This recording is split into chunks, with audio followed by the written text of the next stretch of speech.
യേശയ്യാ പ്രവാചകന്റെ ഗ്രന്ഥം ദൈവപിതാവിൻ്റെ സർവാധിപത്യത്തെയും അവിടുത്തെ പരിശുദ്ധിയെയും ഉദ്ഘോഷിക്കുന്ന ഒരു ഉത്കൃഷ്ട പ്രവചന സമാഹാരമാകുന്നു. മനുഷ്യകുലത്തെ വീണ്ടെടുക്കുന്നതിനായി പീഡിതനായ ദാസനായി ആഗതനാകുന്ന പുതിയ നിയമത്തിലെ മിശിഹായെക്കുറിച്ചുള്ള ദൈവിക വാഗ്ദാനം ഇതിൽ അതിസ്പഷ്ടമായി പ്രതിധ്വനിക്കുന്നു. അനുഷ്ഠാനങ്ങളിലെ ബാഹ്യമായ ആചാരങ്ങൾക്കല്ല, അന്തരംഗത്തിലെ സത്യസന്ധതയ്ക്കാണ് പ്രാധാന്യമെന്ന് യേശയ്യാ പ്രവാചകൻ ആവർത്തിച്ച് നമ്മെ ഓർമ്മിപ്പിക്കുന്നു.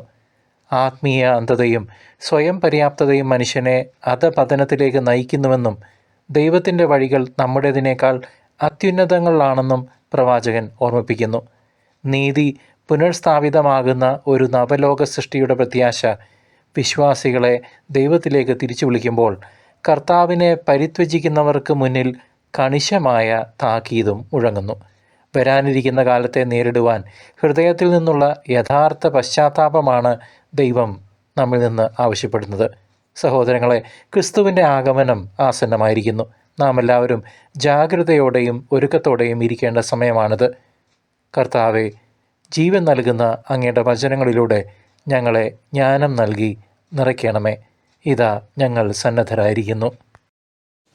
യേശയ്യാ പ്രവാചകൻ്റെ പുസ്തകം അധ്യായം 28. സമരിയായിക്ക് താക്കീത്.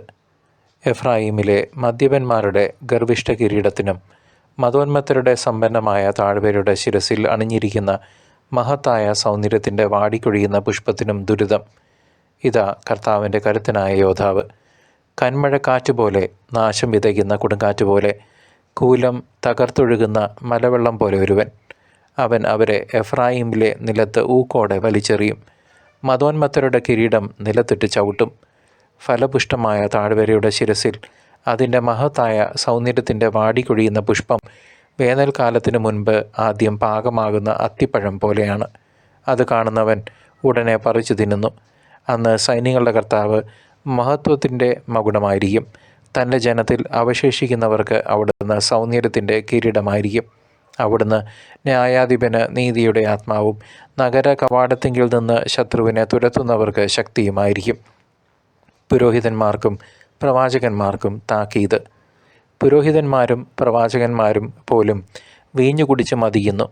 ലഹരി പിടിച്ച് അവർ ആടിയുലയുന്നു. വീഞ്ഞ് അവരെ വഴിതെറ്റിക്കുന്നു. അവർക്ക് ദർശനങ്ങളിൽ തെറ്റുപറ്റുന്നു. ന്യായവിധിയിൽ കാലിടറുന്നു. എല്ലാ മേശകളും ഛർദി കൊണ്ട് നിറഞ്ഞിരിക്കുന്നു. മലിനമല്ലാത്ത ഒരു സ്ഥലവും ഇല്ല. അവർ പറയുന്നു, ആരെയാണ് ഇവൻ പഠിപ്പിക്കുന്നത്? ആർക്ക് വേണ്ടിയാണ് ഇവൻ സന്ദേശം വ്യാഖ്യാനിക്കുന്നത്? മുലകുടി മാറിയ ശിശുക്കൾക്ക് വേണ്ടിയോ? ഇത് നിയമത്തിന്മേൽ നിയമമാണ്, നിയമത്തിന്മേൽ നിയമം, ചട്ടത്തിന്മേൽ ചട്ടമാണ്, ചട്ടത്തിന്മേൽ ചട്ടം. ഇവിടെ അല്പം, അവിടെ അല്പം. വിക്കന്മാരുടെ അധരങ്ങൾ കൊണ്ടും അന്യഭാഷക്കാരുടെ നാവ് കൊണ്ടും കർത്താവ് ഈ ജനത്തോട് സംസാരിക്കും. അവിടുന്ന് ജനത്തോട് അരുളി ചെയ്തിട്ടുണ്ട്, ഇതാണ് വിശ്രമം. പരീക്ഷണർക്ക് വിശ്രമം നൽകുക, ഇതാണ് വിശ്രമം. എന്നിട്ടും അവർ ശ്രവിച്ചില്ല. അതിനാൽ കർത്താവിൻ്റെ വചനം അവർക്ക് നിയമത്തിന്മേൽ നിയമമാണ്, നിയമത്തിന്മേൽ നിയമം, ചട്ടത്തിന്മേൽ ചട്ടമാണ്, ചട്ടത്തിന്മേൽ ചട്ടം. ഇവിടെ അല്പം, അവിടെ അല്പം. അങ്ങനെ അവർ പോയി പുറകോട്ട് മറിഞ്ഞു വീണ് തകരുകയും വലയിലകപ്പെടുകയും ചെയ്യും. ജെറുസലേമിൽ ഈ ജനത്തെ ഭരിക്കുന്ന നിന്ദകരെ, കർത്താവിൻ്റെ വചനം ശ്രവിക്കുവിൻ. മരണവുമായി ഞങ്ങൾ ഒരു ഉടമ്പടിയുണ്ടാക്കി, പാതാളവുമായി ഞങ്ങൾക്കൊരു കരാറുണ്ട്. മഹാമാരി പാഞ്ഞു വരുമ്പോൾ അത് ഞങ്ങളെ സ്പർശിക്കുകയില്ല. എന്തെന്നാൽ വ്യാജമാണ് ഞങ്ങളുടെ അഭയം, നുണയാണ് ഞങ്ങളുടെ സങ്കേതം എന്ന് നിങ്ങൾ പറഞ്ഞു. അതിനാൽ ദൈവമായ കർത്താവ് അരുളി ചെയ്യുന്നു, ഇതാ ഞാൻ സിയോനിൽ ഒരു കല്ല്, ശോധന ചെയ്ത കല്ല് അടിസ്ഥാനമായി ഇടുന്നു. വിലയുറ്റ മുലക്കല്ല് ഉറപ്പുള്ള അടിസ്ഥാനമായി ഇട്ടിരിക്കുന്നു. വിശ്വസിക്കുന്നവൻ ചഞ്ചലചിത്തനാവുകയില്ല. ഞാൻ നീതിയെ അളവ് ചരടും ധർമ്മനിഷ്ഠയെ തൂക്കുകട്ടയും ആക്കും. കന്മഴ വ്യാജത്തിൻ്റെ അഭയസങ്കേതത്തെ തൂത്തെറിയും. പ്രവാഹങ്ങൾ അഭയകേന്ദ്രത്തെ മുക്കിക്കളയും. മരണവുമായുള്ള നിങ്ങളുടെ ഉടമ്പടി അസാധുവാക്കും. പാതാളവുമായുള്ള കരാർ നിലനിൽക്കുകയില്ല. അപ്രതിരോധ്യമായ മഹാമാരിയുടെ കാലത്ത് നീ അതിനാൽ തകർക്കപ്പെടും. അത് കടന്നു പോകുമ്പോൾ നിന്നെ ഗ്രസിക്കും. പ്രഭാതം തോറും അത് ആഞ്ഞടിക്കും. പകലും രാത്രിയും അതുണ്ടാകും. അതിൻ്റെ വാർത്ത കേൾക്കുന്നത് തന്നെ കൊടും ഭീതി ഉളവാക്കും. നിവർന്നു കിടക്കാൻ വയ്യാത്ത വിധം കിടക്ക നീളം കുറഞ്ഞതും പുതയ്ക്കാനാവാത്ത വിധം പുതപ്പ് വീതിയില്ലാത്തതുമാണ്. പെരാസിം പർവ്വതത്തിൽ ചെയ്തതുപോലെ കർത്താവ് തൻ്റെ കൃത്യം നിർവഹിക്കാൻ എഴുന്നേൽക്കും. അവിടുത്തെ പ്രവൃത്തി ദുർഗ്രഹമാണ്. ഗിബയോൻ താഴ്വരയിൽ വെച്ച് എന്ന പോലെ അവിടുന്ന് ക്രുദ്ധനാകും. അവിടുത്തെ പ്രവൃത്തി ദുരൂഹമാണ്. അതിനാൽ നിങ്ങൾ നിന്ദിക്കരുത്. നിന്ദിച്ചാൽ നിങ്ങളുടെ ബന്ധനങ്ങൾ കഠിനമാകും. ദേശം മുഴുവൻ്റെയും മേൽ വരാനിരിക്കുന്ന നാശത്തെക്കുറിച്ചുള്ള സൈന്യങ്ങളുടെ കർത്താവിൻ്റെ വിധി ഞാൻ കേട്ടു. കർഷകൻ്റെ ഉപമ. എൻ്റെ സ്വരത്തിന് ചെവി തരുവീൻ, ശ്രദ്ധാപൂർവം എൻ്റെ വാക്ക് കേൾക്കുവീൻ. വിതയ്ക്കാൻ ഉഴുന്നവൻ എപ്പോഴും ഉഴുതുകൊണ്ടിരിക്കുമോ? അവൻ എപ്പോഴും നിലം ഇളക്കി കട്ട ഉടച്ചുകൊണ്ടിരിക്കുമോ? നിലം ഒരുക്കി കഴിയുമ്പോൾ അവൻ ചത കുപ്പ വിതറുകയും ജീരകം വിതയ്ക്കുകയും ഗോതമ്പ് വരിയെ നടുകയും ബാർലി യഥാസ്ഥാനം വിതയ്ക്കുകയും ചെറുഗോതമ്പ് അതിനുള്ളിൽ ഇടുകയും ചെയ്യുന്നില്ലേ? എന്തെന്നാൽ അവന് ശരിയായ അറിവ് ലഭിച്ചിരിക്കുന്നു. അവൻ്റെ ദൈവം അവനെ അഭ്യസിപ്പിക്കുന്നു. ചതക്കുപ്പ മെതിക്കാൻ മെതിവണ്ടി ഉപയോഗിക്കുകയോ ജീരകത്തിൻ്റെ പുറത്ത് വണ്ടിച്ചക്രം ഉരുട്ടുകയോ ചെയ്യുന്നില്ല. ചതക്കുപ്പയും ജീരകവും വടികൊണ്ട് തല്ലി കൊഴിക്കുന്നു. ധാന്യം മെതിക്കുമ്പോൾ അത് ചതച്ചു കളയുമോ? ആരും തുടർച്ചയായി മെതിച്ചു കൊണ്ടിരിക്കുന്നില്ല. കുതിരയെ കെട്ടിയ വണ്ടി ഓടിച്ച് ചക്രം കൊണ്ട് അത് ചതച്ച് കളയുന്നില്ല. സൈന്യങ്ങളുടെ കർത്താവിൽ നിന്നാണ് ഈ അറിവ് ലഭിക്കുന്നത്. അവിടുത്തെ ഉപദേശം വിസ്മയനീയവും ജ്ഞാനം മഹോന്നതവുമാണ്. പ്രിയ ദൈവജനമേ, അസിറിയൻ സാമ്രാജ്യം വടക്കൻ രാജ്യമായ ഇസ്രായേലിനെ വിഴുങ്ങാൻ നിൽക്കുന്ന കലുഷിതമായ രാഷ്ട്രീയ പശ്ചാത്തലത്തിലാണ് യേശയ്യ ഈ 28-ാം അധ്യായത്തിലെ പ്രവചനം നടത്തുന്നത്. എഫ്രായീമിലെ മദ്യപാനികളെപ്പോലെ അഹങ്കാരത്തിൽ മുഴുകിക്കഴിഞ്ഞിരുന്ന ഭരണകർത്താക്കൾക്കും പുരോഹിതന്മാർക്കുമെതിരെ കഠിനമായ മുന്നറിയിപ്പാണ് ഈ അധ്യായം നൽകുന്നത്. സമരിയയുടെ തകർച്ച ആസന്നമാണെന്നും അത് മഞ്ഞുപോലെ കൊഴിഞ്ഞു പോകുന്ന കിരീടമാണെന്നും പ്രവാചകൻ വിളിച്ചു പറയുന്നു. രാഷ്ട്രീയമായ ചതിക്കുഴികളിലും അന്യ രാജ്യങ്ങളുമായുള്ള സഖ്യങ്ങളിലും അഭയം തേടിയവർക്ക് ദൈവത്തിൻ്റെ വിധി നേരിടേണ്ടി വരുമെന്ന് അദ്ദേഹം ഉറപ്പിച്ചു പറഞ്ഞു. ഇസ്രായേലിൻ്റെ തകർച്ച കണ്ടിട്ടും പാഠം പഠിക്കാത്ത യൂദായോടുള്ള ദൈവത്തിൻ്റെ പ്രതിഷേധം ഇതിൽ നിഴലിക്കുന്നുണ്ട്. കേവലം മനുഷ്യബുദ്ധിയിലല്ല, മറിച്ച് ദൈവത്തിൻ്റെ വചനത്തിലാണ് സുരക്ഷിതത്വം എന്ന് ഈ കാലഘട്ടം നമ്മെ ഓർമ്മിപ്പിക്കട്ടെ.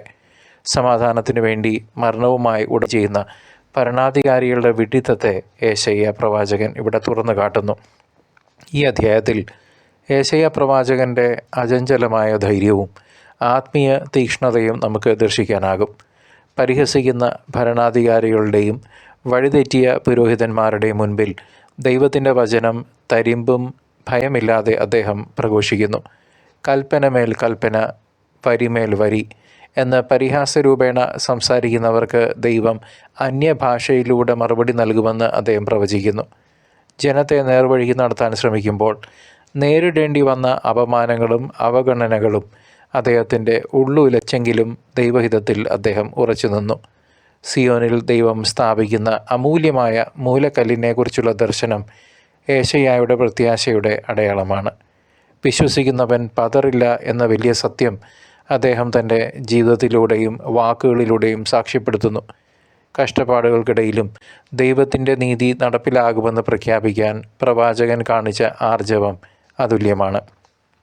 പ്രിയ സഹോദരങ്ങളെ, ദൈവത്തിൻ്റെ വിധി എന്നത് നീതി നടപ്പിലാകുന്ന ഒരു പ്രക്രിയയാണെന്ന് ഈ വചനങ്ങൾ നമ്മെ പഠിപ്പിക്കുന്നു. അഹങ്കാരത്തിൻ്റെ കിരീടങ്ങൾ മണ്ണടിഞ്ഞു പോകുമെന്നും കള്ളം പറഞ്ഞ് രക്ഷപ്പെടാൻ നോക്കുന്നവരുടെ അഭയസ്ഥാനങ്ങൾ തകർക്കപ്പെടുമെന്നും പ്രവാചകൻ ഓർമ്മിപ്പിക്കുന്നു. കർത്താവിനെ മാറ്റി നിർത്തിക്കൊണ്ട് നമ്മൾ ഉണ്ടാക്കുന്ന സകല ഉടമ്പടികളും പാഴ്വേലയാണെന്ന് ആധുനിക മനുഷ്യൻ തിരിച്ചറിയണം. എന്നാൽ ഈ ന്യായവിധിക്കിടയിലും ദൈവം നൽകുന്ന വാഗ്ദാനങ്ങൾ വലിയൊരു ആശ്വാസമാണ്. സിയോനിൽ പരീക്ഷിക്കപ്പെട്ടതും ഉറപ്പുള്ളതുമായ ഒരു മൂലക്കല്ല് ദൈവം സ്ഥാപിക്കുമെന്ന് പറയുമ്പോൾ അത് ക്രിസ്തുവിലുള്ള രക്ഷയെയാണ് വിരൽ ചൂണ്ടുന്നത്. കർത്താവിൻ്റെ ശിക്ഷാവിധി പോലും തൻ്റെ ജനത്തെ നേർവഴിക്ക് നടത്താനുള്ള കൃഷിക്കാരൻ്റെ തന്ത്രപൂർവമായ പ്രവൃത്തി പോലെയാണ്. ഓരോ ദുരന്തത്തിന് ശേഷവും ഒരു പുനരുദ്ധാരണത്തിൻ്റെ സാധ്യത ദൈവം ബാക്കി വയ്ക്കുന്നു എന്നത് അവിടുത്തെ കരുണയുടെ തെളിവാണ്. പ്രിയ സഹോദര സഹോദരി, ഇന്നത്തെ നമ്മുടെ ലോകത്തിലെ വെല്ലുവിളികളുമായി യേശയ്യാ പ്രവാചകൻ്റെ 28-ാം അധ്യായം ആ സന്ദേശത്തിന് വലിയ ബന്ധമുണ്ട്. ലഹരിയിലും സുഖഭോഗങ്ങളിലും ഒഴുകി ആത്മീയത മറന്നുപോകുന്ന ആധുനിക സമൂഹത്തിന് എഫ്രായീമിലെ മദ്യപാനികളുടെ അനുഭവം ഒരു വലിയ പാഠമാണ്. ശാസ്ത്രത്തിലും സാങ്കേതിക വിദ്യയിലും മാത്രം ആശ്രയിച്ച് ദൈവത്തെ നിഷേധിക്കുന്നവർ തങ്ങൾ പണിയുന്ന മണൽ കൊട്ടാരങ്ങൾ തകരുമെന്ന് തിരിച്ചറിയണം.